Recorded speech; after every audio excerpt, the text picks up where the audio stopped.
Charlie, what's up? We dey inside. Yeah, we dey Charlie. inside. Yeah. Today's reaction is quite different. I've been trying to get hold of this man for the past how many years? But right now I catch up. Today, you can't talk to Jesse.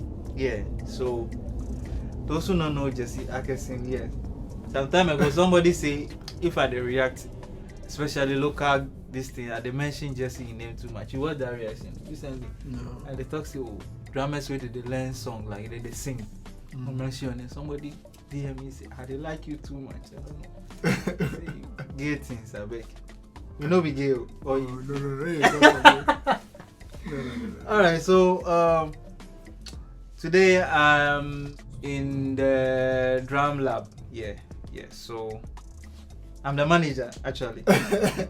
This be my artist. Manager will know they bring money. The money go come, relax. The money will come. So today we are here to see what has been going on here for the past. Check like how many years now. You start today. Okay, I started before. I started long before I moved in here. This is my third year for this particular space. So officially, this will be 3 years. 3 years, simple. Charlie, you try. Nigeria University, you are doing well. Yeah. All right, so Jesse, like for how long have you been drumming? Oh, I'd say maybe since I was 5. Wow. Yeah, because I recall playing in church as a then.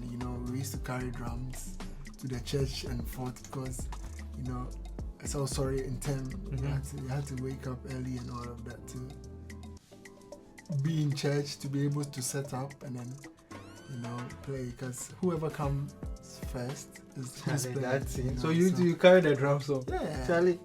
The bass drum machine is so sad. So it's just been that way. So I remember growing up in an apostolic church in Ansuman. So I did apostolic. And on the music journey I had friends who were playing in other churches in the neighborhood, so like Pentecost. And I think a few other churches here and there. So we used to just meet up and then practice. That's what I'll say. But then I'd say I started when I was 5. Oh, okay. Charlie, you be like the apostolic church. Boys pass through. I swear, boys pass through. But it'll be good because the foundation they make it. So that's why you be heavy like that. Oh, guys, like. Oh no. You be heavy. You be heavy. I think say heavy drummers be people then get body like. You see Jesse Disu now. Now you get breast. Heavy, but you Yima Kofi Yima them and things like this, like you people not really big like that, but heavy all the weight you lift. Calista say you be macho drama. Charlie before. I mean, all right, so drum lab, like what's inspired this whole? Okay, what I'd say is, in the beginning, before nothing happened, I used to go out and then do records for people. You have to then pick up your drum kit, pick up your cymbals and everything. So I was like, why not just be home, set up my space, and then have people just come in to record when there's time, and then even myself, pack my drum kit every weekend to a studio just because I have to record maybe 1 or 2 songs. It really makes sense. It's a lot of work, you have to rearrange in the studio and then bring it back home, come and arrange, do your cabling again, your hardware, and then put cymbals here and there, It was getting out of hand, so I was like, okay, let me just get a space. So before I moved in here, it was in Dansuman at my dad's place. I had my room and then I set up, I had my mixer. I didn't even have studio monitors. It was just drum tracking. So that's what inspired this whole thing. Okay. But I realized that you are one of the few drummers like who have been able to establish this thing, Charlie. But being a friend, I know say and that forms that to be able to do this, like looking at our system in Ghana and know how that's like and that form to be able to get this kind of drum set and this setup, your audio interface and all that, Charlie.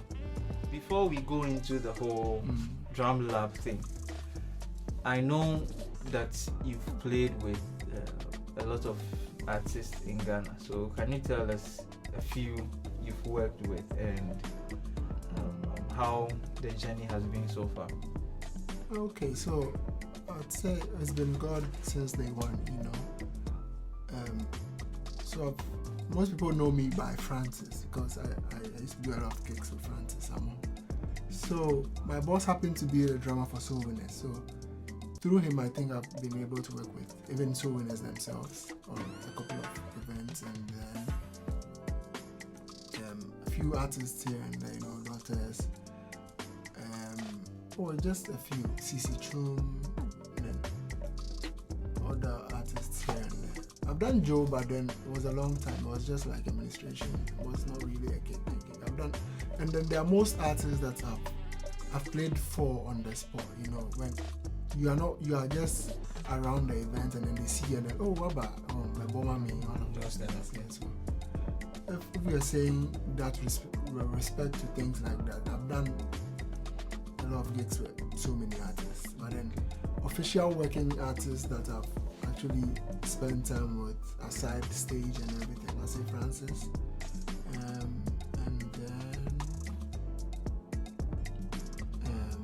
Nee, who was at my former church, Grace Chapel. So yeah, and then so when it's here and there, because I used to always be around my boss when they were rehearsing. So most of their projects that they undertook, I happened to be there. So yeah, that's just it. He doesn't like talking. He prefers playing than talking. So before we go, there's this thing that I have noticed that you are not the whole